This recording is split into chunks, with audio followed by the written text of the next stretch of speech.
Lord of Mysteries, capítulo 134. Já se passou mais de 1 minuto. Capitão, essa é exatamente a pergunta que eu queria que você fizesse. Klein assentiu com seriedade.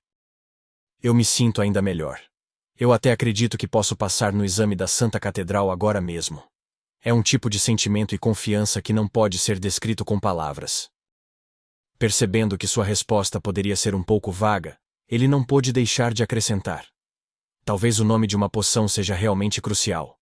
Quando segui estritamente os princípios de vidente que deduzi e agi como um adivinho, tudo se tornou perfeito e fácil. Sim, agora posso ativar minha visão espiritual de uma maneira ainda mais discreta. Dan franziu ligeiramente as sobrancelhas quando a luz em seus olhos convergiu.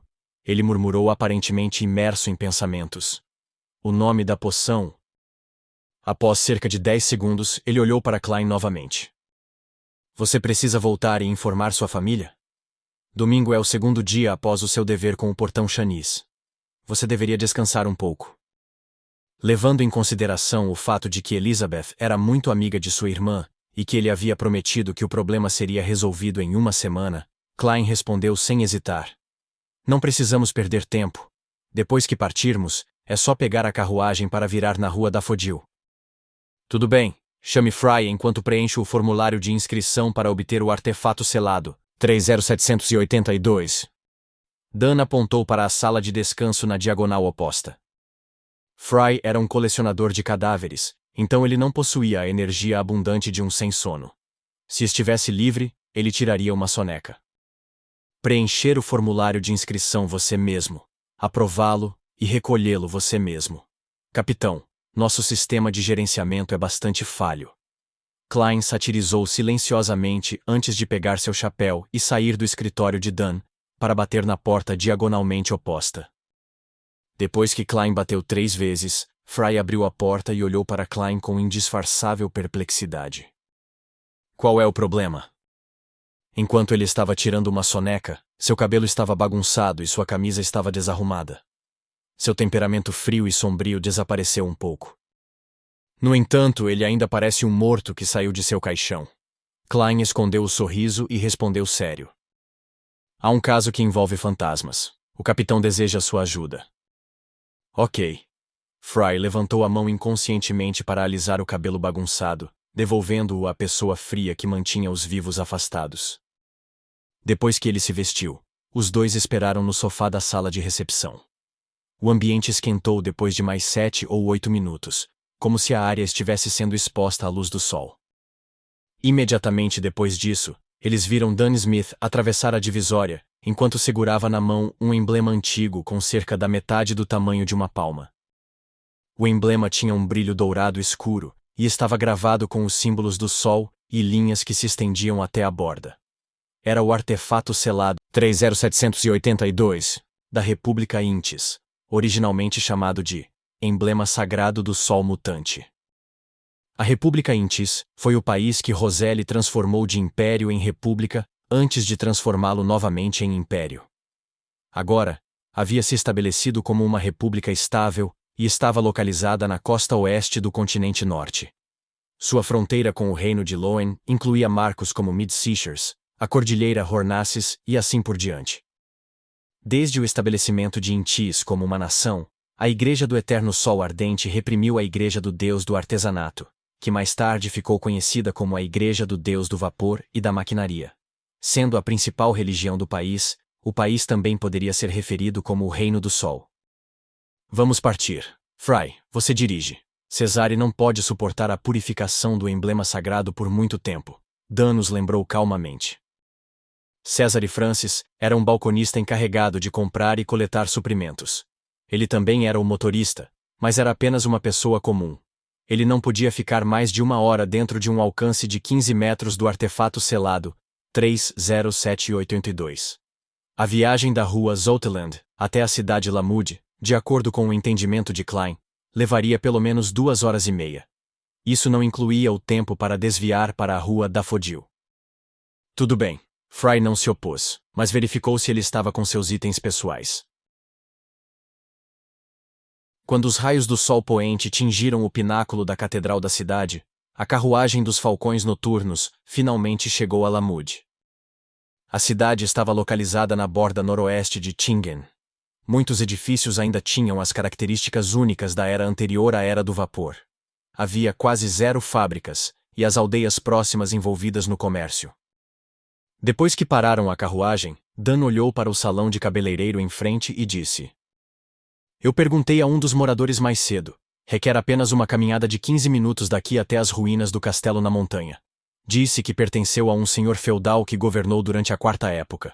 No entanto, ninguém sabe o que aconteceu depois disso. Claro, sua descrição é apenas um mito local. Sim, vamos lá agora e lidar com aquele fantasma antes que o céu escureça. Então, podemos nos revezar para vigiar 3-0782 e mantê-lo longe dos plebeus? Desde o momento em que Dan requisitou o emblema sagrado do Sol Mutante, 3 horas já se passaram. Estava chegando cada vez mais perto dos limites de um Beyonder. Rapidamente, eles teriam que se separar e dar um ao outro tempo para se recuperar. Ok, Fry deu uma resposta sucinta. Não tenho nenhum problema com isso.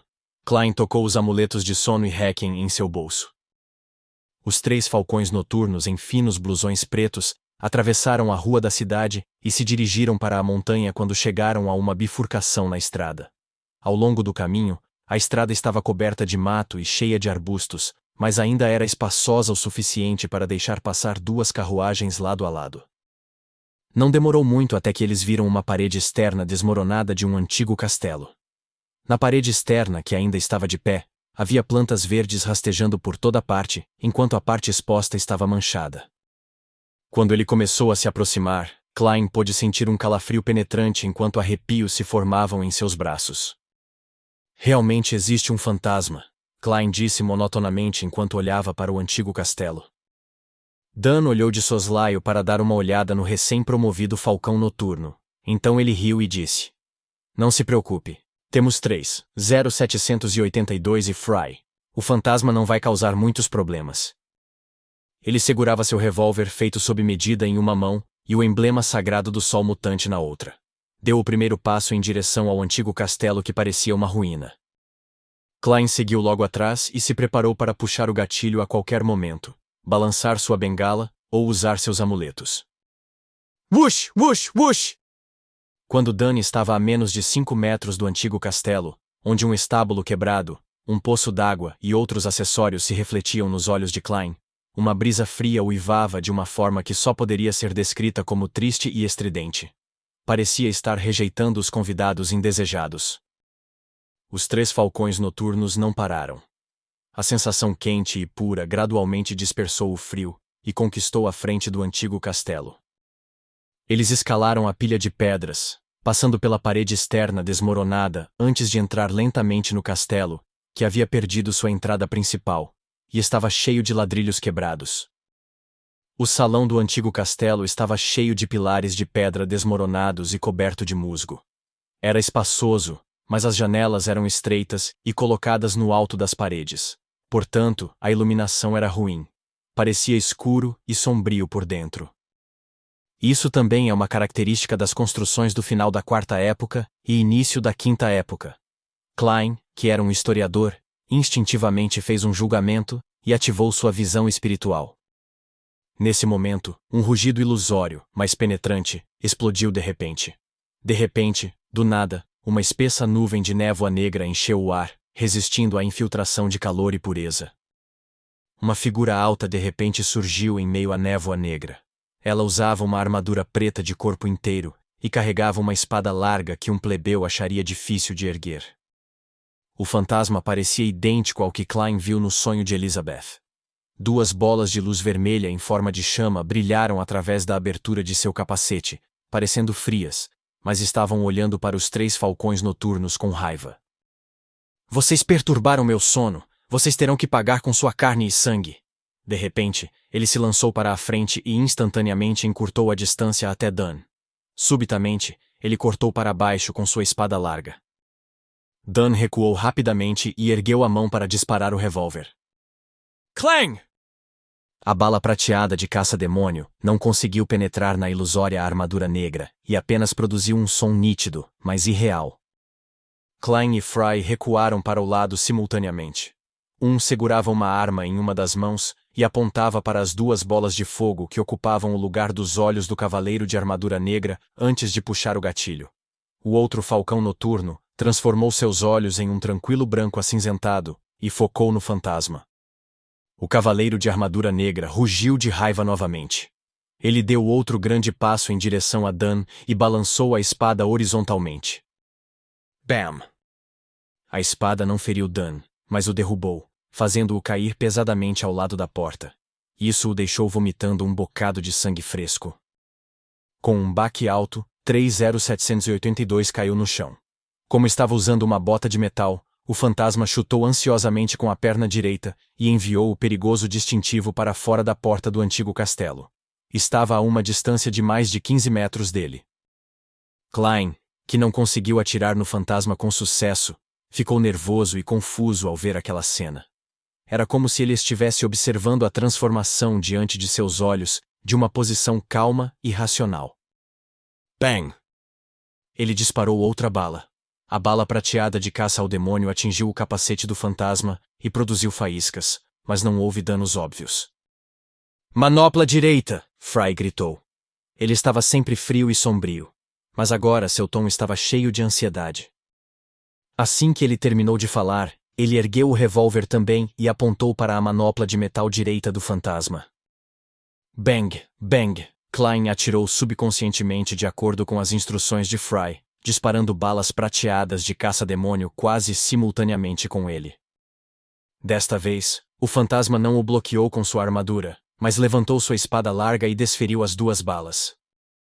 Bam! Ele deu um passo largo e investiu contra Klein, colidindo diretamente com ele.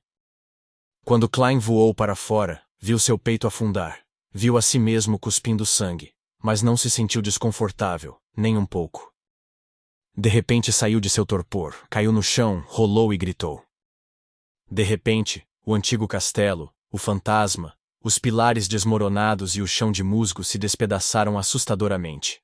Tudo voltou a ser uma névoa negra no ar, assim como quando o cavaleiro de armadura negra apareceu pela primeira vez. A única diferença era que Dan segurava os dois punhos com força, curvava-se ligeiramente, e seus olhos cinzas eram escuros e profundos. Como esperado, tudo não passou de um sonho. O capitão puxou o espectro, Fry e eu para o sonho dele ao mesmo tempo. Mas sou especial, e posso permanecer lúcido e racional. Klein percebeu que ainda estava parado a 2 metros à direita de Dan. Ele não vomitou sangue nem gritou. Só então, Dan se endireitou e olhou para o fantasma que ia atacar com sua espada. Ele disse calmamente: Já faz mais de 1 minuto. O fantasma ficou atordoado e soltou um grito estridente. Seu corpo começou a produzir vapor preto, como se tivesse acabado de receber sua sentença de morte.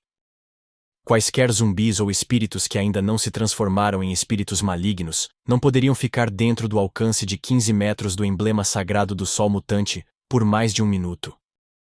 Puta merda, capitão, você é tão legal! Klein olhou para a cena de lado e quase soltou um grito de alegria. Dan usou sua habilidade de sonho não para atacar o fantasma em seu próprio território, mas apenas para prolongar o tempo. Na sensação quente e pura, o vapor preto evaporou rapidamente e o frio se dispersou gradualmente. Repentinamente, o cavaleiro tornou-se transparente e se misturou ao vazio. Clang! Uma manopla preta caiu no chão, sua superfície coberta de gelo branco. Klein estava prestes a pedir permissão ao capitão para pegar o despojo, mas quando ele olhou, sua espiritualidade foi repentinamente perturbada. Em algum lugar perto da escada que separava o salão e o refeitório, havia uma intensa, porém ilusória miséria e impureza chamando-o.